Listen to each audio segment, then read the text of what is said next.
Please note, the following story contains somewhat graphic and disturbing content.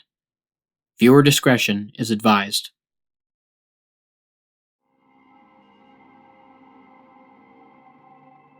The diary was from a while ago, 21 years according to the dates. It was sealed really well in plastic wrap and stuffed in a watertight bag. If I hadn't hit the thing with my shovel when digging a hole to take a dump, I never would have found it. I wish that would have been the case because I can't stop thinking about the stuff I read. I'm only going to share the messed up parts, but all I'm leaving out is the lady talking about how she and her husband were spending the month camping and having a good time. There, I just saved you 5 pages. Here's where it got weird. July 2nd, 1994, 7 a.m. Last night, James and I got woken up by a ridiculously bright flash of lightning. There was no thunder either. James said it must have been heat lightning. He's probably right, because it was disgustingly hot and muggy all day, and once the sun went down, it got even more humid. We eventually got back to sleep, and this morning, the air seems a little less like a wet sponge. We're hoping to do 12 miles today. July 2nd, 1994, 8 p.m. I don't even want to write this down because it's so gross. James asked that I do it anyway, so we'll remember to report what we saw once we get to a ranger station. Like I could forget something like this. Anyway, here it is. All day, while we walked, we saw animals. Deer, birds, raccoons, squirrels, chipmunks, and a black bear. That's pretty par for the course out here. But when we went off the path for a little bit because, well, James was staring at my butt for the last hour while we walked, and I guess he got some ideas, we were stopped by the sight of something awful about 100 feet off the path. Well, many somethings. Strewn across a wide area that I estimated to be a couple thousand feet were miscarried animals. They were all at different stages of development. It was horrible. July 3rd, 1994, 2:45 a.m. I'm not able to sleep after the events of yesterday. James, of course, is snoring like a buzzsaw despite the big flashlight lighting the tent up. What the hell could have caused something like that to happen? I've heard about animals going to find a safe place to die when they're sick or old, but I'll be damned if something like what we saw is in any way normal. That heat lightning just happened again. This time it was 3 flashes clustered together within a couple seconds. No thunder. Damn, that's creepy. James is mad that I just kicked him to wake him up and tell him about it. Sorry, hon.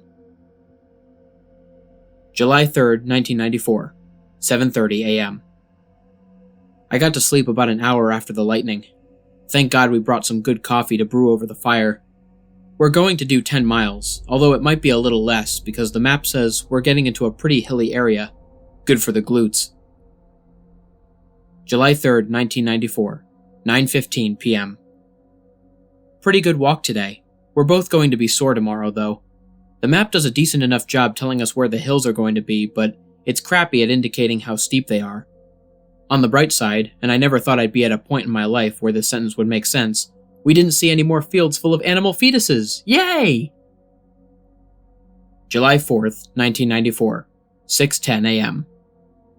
My idiot of a husband smuggled some fireworks in his pack and decided to wake me up by setting them off right outside the tent while screaming, "Happy 4th of July!" Of course, he was naked, as he did all this and was presenting himself to me through the tent flap while holding a sparkler in each hand. I've come to the conclusion that I love his sense of humor between 8 a.m. and midnight, and anything from 12:01 a.m. until 7:59 a.m. makes me want to choke him. Waking up to explosions and his nude body is not quite how I envisioned our mornings together. Take away the explosions part though, and I'm pretty okay with it. It looks like it's going to rain today. The clouds are low in the sky, and it's pretty breezy. Gusty too. The rain gear we bought before we started our hike kept us dry during the storms last week though, so I'm not too bummed out about it.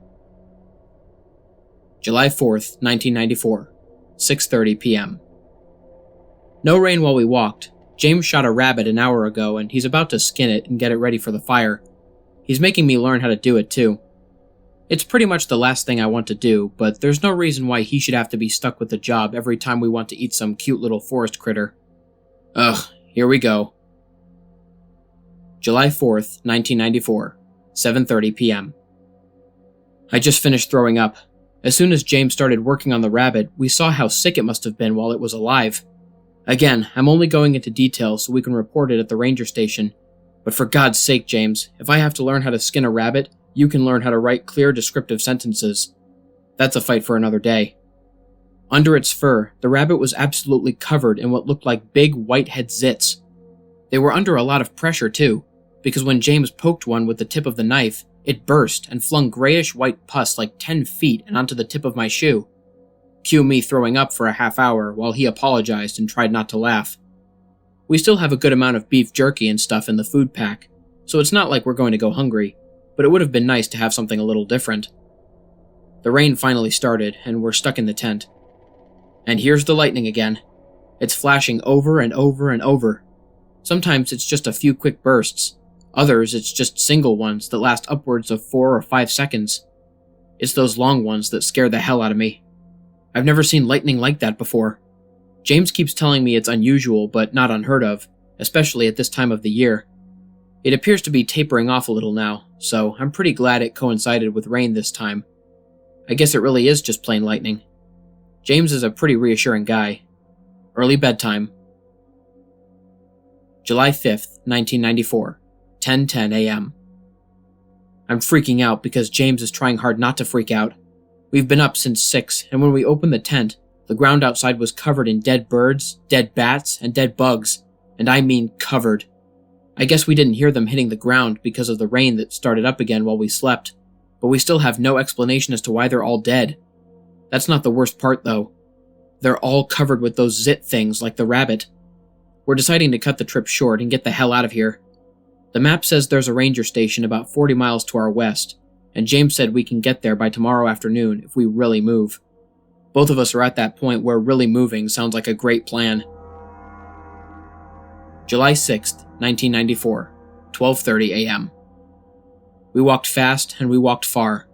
The whole way, we saw dead animals. They weren't as tightly clustered together as they were around our tent, but we still saw a lot. I remember walking under a tree where the ground was littered with dead wasps. When I looked up, there was a huge nest with nothing flying around it. The forest is almost silent, too. No birds, only insects, and even their sounds are few and far between. I never realized how omnipresent their din was until it was nearly gone. Crap! Just a minute ago, the first live deer we'd seen all day walked into the lit area around our tent. It stared at us for a while on the outskirts of where the light fell, and when it turned around, I saw a dead fawn hanging halfway out of her body. As the deer trotted away, the fawn slid out and hit the ground with a wet thump, still connected to its mother by a tangle of afterbirth that stretched until it, too, slid out a few feet later. To hell with everything.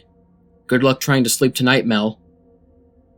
Okay, something just happened while we were sleeping, and I'm freaking the hell out and can barely breathe.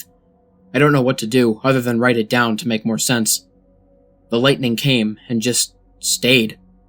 The whole forest was lit up. James and I tried to convince each other that it was just the weather, but it stayed lit for a whole minute. Then 2. I begged James not to go outside, but he unzipped the tent and went out. I panicked and didn't want to be alone, so I followed him. The entire sky, not just one area where the lightning might be, was white, brighter than the sun at noon. It hurt my eyes really bad to look at, and James was squinting hard too. I squeezed my eyes shut to recover a little, and when I reopened them, he was gone. I ran around and looked and didn't see him, until I turned back around, and he was right there again, staring at the sky. Except, he was wrong. He didn't answer me when I screamed his name. He didn't even blink. And I could see bumps starting to form on his neck and face. The light was so bright.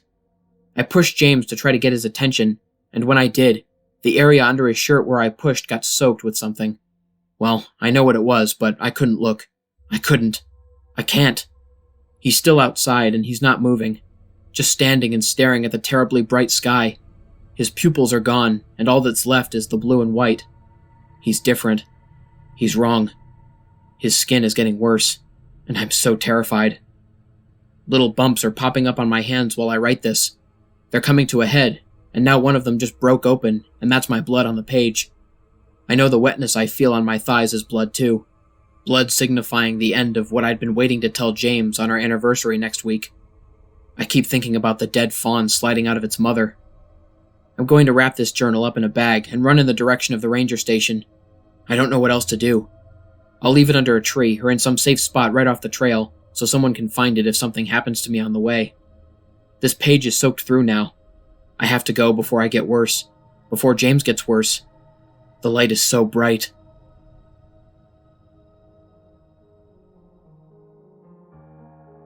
And that was what was in that diary. As soon as I read it and typed out what was inside, I mailed it to the CDC because I have no idea what was wrong with that lady and her husband. I sure as hell don't want to catch anything. That last page she wrote on was disgusting. I wish I'd been wearing gloves when I touched it. It was encrusted with dried stuff, probably that pus she wrote about, and it smelled awful. I washed up real good and left a note for the CDC guys to be careful with it. I'm pretty reluctant to go back in those woods again, but I'm just being stupid. I bet the whole thing was a prank by some high school delinquents, and I'm going to waste the time of some pretty important guys when they get what I mailed over. Still, I'm more than a little creeped out. Everything that lady wrote about is just so far-fetched. But I still wonder. I wonder because I vaguely remember hearing about some massive animal die-off back in that part of the state in the mid-90s. It was probably something else, though. It had to be.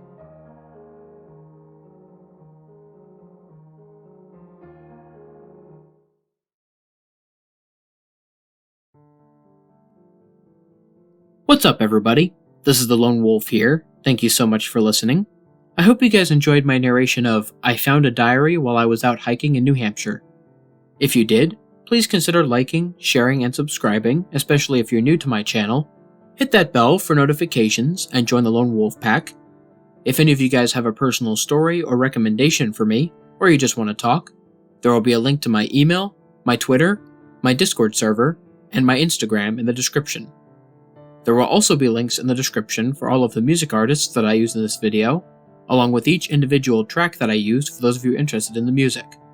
And last, but certainly not least, if any of you guys have any ideas or tips for me to make my videos even better, please leave me a comment or send me a direct message. Until next time, stay spooky. And remember, the hunt begins when the moon is full. Sweet dreams.